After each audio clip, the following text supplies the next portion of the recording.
Welcome to another Stompy 51 miniature adventure. Today we're going to take a look at my 2000s metal Savage Orcs, which I finally painted. And by the way, take the hint at the top left there. If you watch my videos, please do subscribe so I can get this little message of orky goodness and occasional painting out to a wider audience. So this is basically just another workbench update. And you'll see what I've got over here, being 20 Savage Orc Boyz, the old metal ones, not the old Perry metal ones, which I had some of and stupidly got rid of. I had a mate who worked for Games Workshop and he said, "Is there anything you want?" when I go to the head office in Nottingham, because we can basically fill our boots and then just weigh by the kilo and pay not very much for loads of metal. And I said I'd like some of the Perry Savage Orcs, and so he came back with a whole load.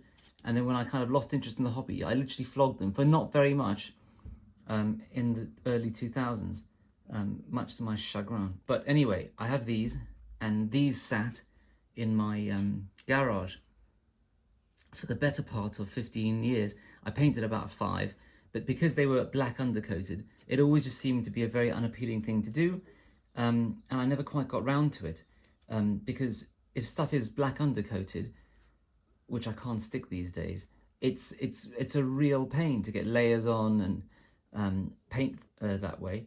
But I'm sure I've got faster, because these I've been painting on and off for about 6 weeks, between 1 and 3 hours a weekend, and I spruced up the 5 that I'd done to be an acceptable standard.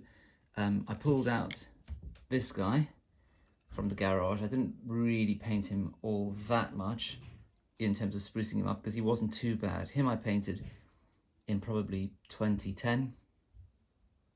Played a couple of games with him, and he's sort of sat in the garage as well, wrapped up very nicely, to no particular use. And because I've got a better idea of how to paint metals, will I say so, whereby I just use kind of dabbing with different shades of metallic and rust effect, just to kind of give it a sense of a chopper, as opposed to any beautiful layering which I do on things like skin and bone.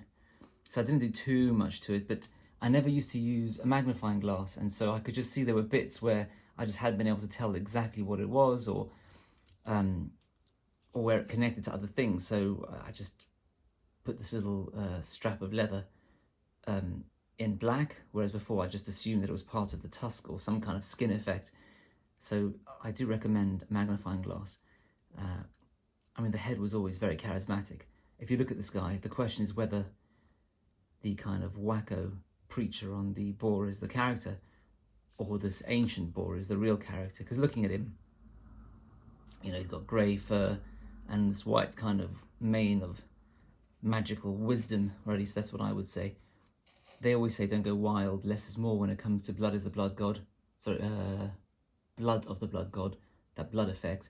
I was going to just splash it all over his tusks and everything and daub his face in it. And I thought, you know what, that's not really necessary. But I did obviously have a bit of a go up here. He's got this whole collated set of trophies on his back, on these banner posts, whatever they're called. And it's quite funny to think, people always say that this generation of miniatures is more fun to paint because they're not as busy as the more ZBrush sculpted 3D stuff, which is done digitally. And that is true, but equally, I don't think I'd ever bother getting around to painting as much stuff as is on this guy these days, as I seem to have taken the time at that point. Because what you can see over here, I just decided to take the approach of it's more important to get them all painted than have, you know, 5 or 6 nicely painted ones and just only do them in batches, because I'll never get there. And I suppose there's a comment there about what approach do you take to painting large numbers of miniatures in a unit of 20, because although it felt like a massive sinkhole for the 6 weeks that I described, and I had pleasure in it, you know, I'd listen to podcasts and things, but I just thought this is going nowhere. And then suddenly yesterday I got really excited because I could see that with a little bit of a nudge, I was going to have a unit of 22 boys. Now 22 is a bit of a strange number. It's because this shaman will be riding in the middle of them, and I think that he can, in the rules, and I think he gets various bonuses to casting. And don't take my word for it, I really should look these things up before making videos, but I have some understanding that he gets a bit of a bonus for every rank to his casting ability, and a lot of the orc spells have become easier to cast, so it's a good idea to put in there. Albeit apparently I think he doesn't get the Lookout Sir rule, or there's some effect on it, so he can be kind of zapped by people who are looking to assassinate characters. But then again, I'm not sure I'm playing against people who are going to be that savvy. And I mean, doesn't it look great? Then I didn't go wild with this guy as a character. He's obviously designed to be a boss. It's not Mon Miniaturas, what's it called? It's another Spanish manufacturer. Avatars of War, and the lead sculptor I think is Felix Paniagua. How have you pronounced that? Paniagua. And does he really match and suit the style of the rest of them? I mean, it doesn't really matter. Once I painted the skin a similar colour, I think he does plausibly link in. His face looks different. He looks a bit like the Terminator. Not the Terminator, what's it called? Predator. But then again, one could always just say he was always different, you know? A little bit of a bashy kid at school, the kind of kid where, you know, on the parents' WhatsApp group, you know, the parent says, oh, I don't know, my little son Billy, you know, he just seems to be getting loads of detentions. The school's so unfair. He's had like 102 detentions this year, you know, just for the smallest thing he does. And no one wants to tell the parents on the WhatsApp group that little Billy is a Class A psychopath. But anyway, he looks quite funky, and he's got a few of his own little savage headhunting accoutrements on his boss pole. Although actually, I mean, you don't want to mess with this guy. The power of magic, the power of faith.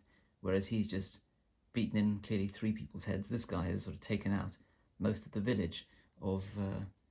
and, you know, there's no racial prejudice there either. You know, he's happy to go for a lizardman, go for a dwarf, go for a human. Although I think that head is not so much dwarfish as maybe more... Is it dwarfish? Or is it some kind of captain of the empire? I painted it black just to keep it simple. But anyway, little Billy over here, you know, he's killed an elf, dark elf, as part of his little accoutrements there, little headhunting trophies. I mean, this looks like a giant chicken wing or something. Like he's been to Wingstop or whatever it's called, and eaten some kind of giant turkey, or giant dinosaur turkey. And obviously there's that, I mean, has he killed a goat, or is that a dragon? You'd like to think a small dragon. I mean, well done, he killed a baby dragon. I had great fun with this chopper, because I thought to myself, I mean, these aren't the Celts, you know, they're not big into beautiful metalwork. And so it didn't look very good in the beginning, because I painted it Hashut copper or something, but then I sort of put some rust effect on it, and then nihil oxide, which is the kind of the copper type rust effect, because I think it goes green. I know nothing about metallurgy, but it doesn't go dark. But either way, I put every rust effect that I had on it, and then got a bit of orange paint and dabbed a bit of that on it, and then put some blood for the blood god, because this thing there's no elegance to it. It's a chopper, and it chops, and you can see the result of it having chopped well. Do I put blood for the blood god on the turkey drumstick, or is that too much? I mean, it would look like he's sort of just gone flailing about. And I hadn't realised he's going to have 2 hand weapons, which matches in nicely with all of his friends here, who also have 2 hand weapons. The thing is, I'm not using him as a big boss. It's just that the model, the normal leader model, whatever they're called, who gets, I suppose, an extra attack, he's not very good. And so I just substituted him in, because he's not big enough compared to a lot of the other models these days for big bosses to look like a big boss. But he looks fine. So what shall I show you now? What else is worth sharing? Yes, so again, I took an art of the possible approach. So if you look at, I don't know, this kind of dragon skin protection, I painted it Prussian blue, bit of a dry brush twice, and then I took a thin brush and I just partly went round a lot of the scales, but I didn't do any, like, I didn't highlight that outlining, because I just thought at some point you've got to draw a line, and as a large unit they look all right. And you'll see with the skin hasn't been taken to the umpteenth level either. The skin is 4 colours up, and maybe an extra bit of a highlight on the face. I mean, as the sun sets here, you can tell it's kind of, you know, it's not going to glitter or pop, as they call it, because these guys are going to be on a tabletop, probably in low light conditions most of the time. But they look good enough. And when I showed you these when they were in a lesser status of painting, I was a bit concerned that there were only 3 or 4 different types of model, but actually they look all right. I mean, I did double up a little bit of approach, because, you know, when you get into autopilot, you kind of keep it pretty much samey, but I kept small differences. Like you'll see there, the tip of the feather, there's blue and black, and there it's white and more of a brownish kind of colour, sort of just to take the arms together. Something annoying happened when I used one of the red washes.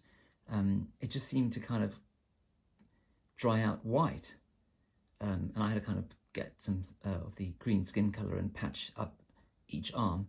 And it wasn't so bad, because it looks like, you know, the metal has been corroding, but I don't know what I'd done to this Games Workshop shade. And obviously I love a bit of shrubbery, just to mark them out as a bit different and give a sense that they are actually running through the old world. But the way I see it, you know, they're not just a bunch of crazed savages. The way they would see it is, you know, we're no more savage than the evils of the Empire, but you regard as the good guys, when they're clearly a bunch of religious, intolerant fanatics. And you can imagine these guys, you know, they believe in their tribe, they believe in their god, Mork and Gork, 2 gods, and you can imagine them sort of kneeling and having these paints, these magical paints daubed on their foreheads for their holy war, their Wa. And they're all about, you know, feeling. How many religious talks have we all been to where they've said, you know, this particular religion or this particular sect of religion, well, it's not so much about, you know, thought and debate, it's more about just a feeling of a connection with the divine. And when they connect with the divine, they just want to smash.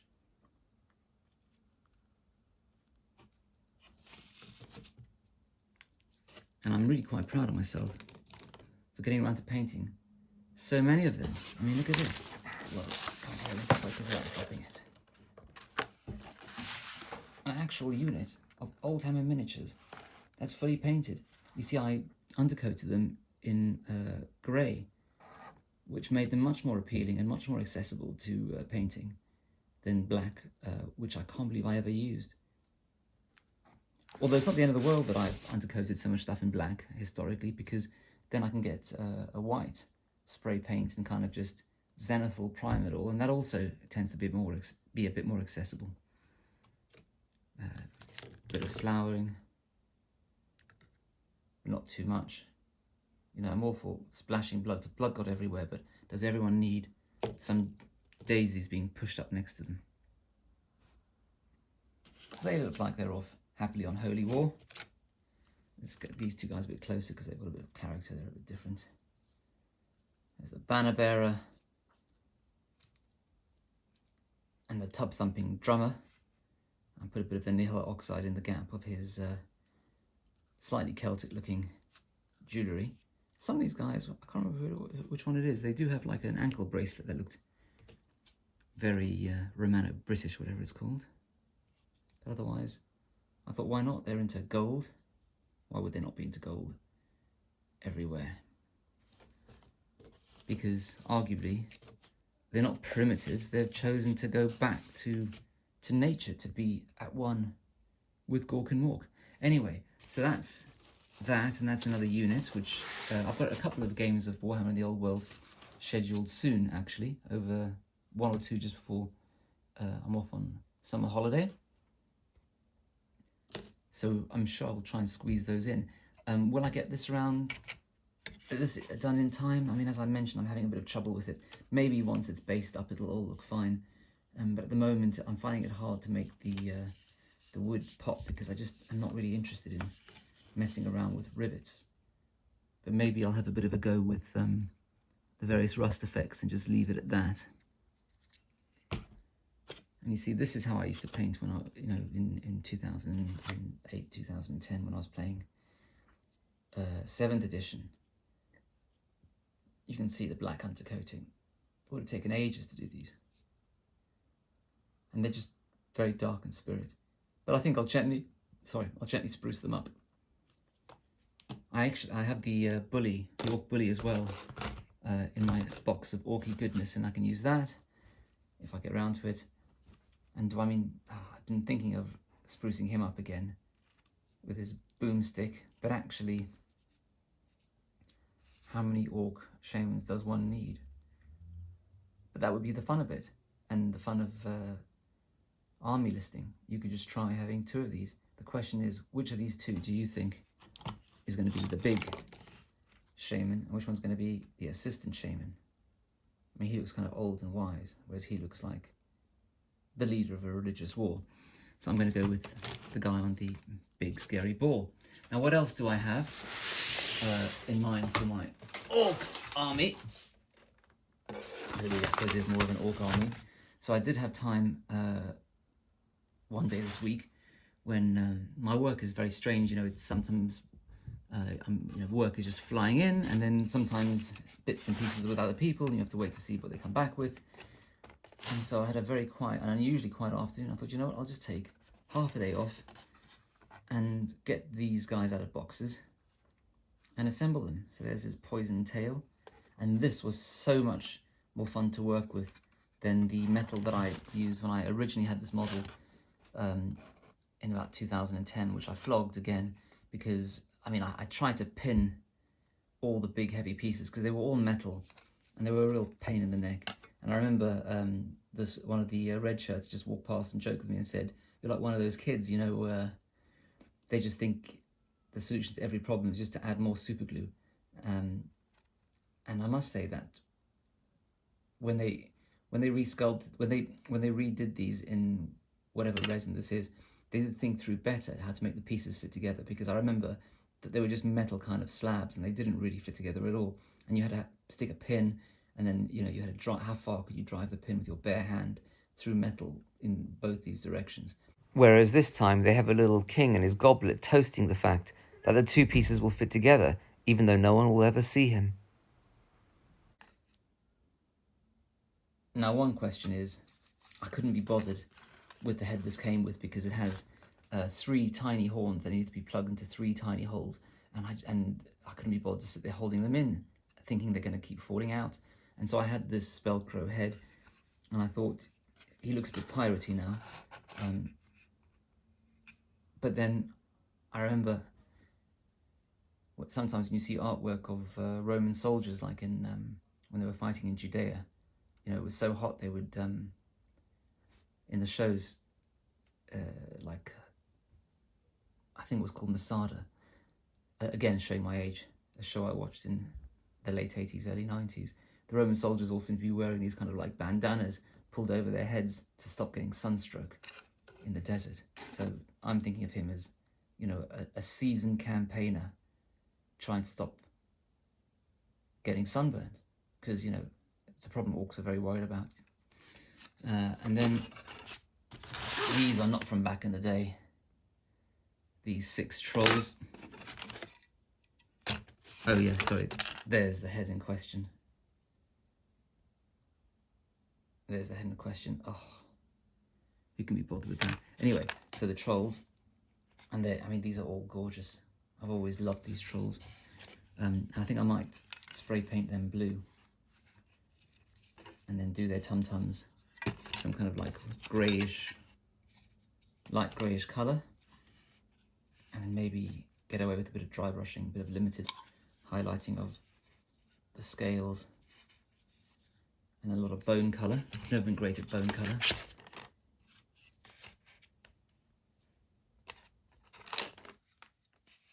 And they get motley crews, don't they? So they can all have different weapons. I mean, what kind of weapon is that? Presumably two-handed weapon.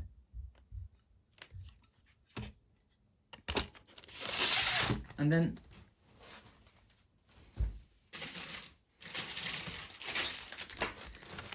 I was playing a game the other day in the friendly local gaming store, and some dude just walked in, someone I know, and said, "Hey, I'm just handing out stuff. I'll give him cash." And he was like, "Nope, just take it. I'm just clearing out my house, so I'll have to bear him in mind when I next go through my stuff." And he said, "Do you want any of this?" And one of these things was, I think there's 10 newish Age of Sigmar squigs in here, which is great because I didn't have any squigs I could use for Warhammer in the Old World, but I do have a very large number. I say large number, but I have plenty of squig herders. Are these different? No, they're all pretty similar. So let me try to get some focus here. So these are glorious figures, and so I could have a few of these and 10 of those squigs. That'll be quite a unique little combination. I need to rebase these presumably, but I don't mind doing that. Although I can tell I had a bit of trouble getting these based because I can see green stuff on them. And here are 2 extra squigs I could use. That one seems to have broken off his base, but I was thinking I could drill in a hole into his underbelly, and then I've got a couple of flying stands, and they're supposed to be squig hoppers, aren't they? Well, not these ones, but they can hop. So he would just be flying through the air, walking through the moonlit sky, splat, crunch. Oops, so that would be 12 squigs. And then my other idea, because I swapped various bits and pieces on Facebook for these guys, which I don't really think I'll ever use to play Age of Sigmar with. And they could be, I was thinking of getting, they could be unit fillers for a large unit of Night Goblin Spearmen. I might get the chunkier plastic models that Games Workshop released, must be around 2000, because I've got some Spellcrow heads to add to them. And that would give me free reign to paint these 3 fanatics, because everyone loves fanatics. I mean, they're cute, they're fun, and they're pretty good in the rules.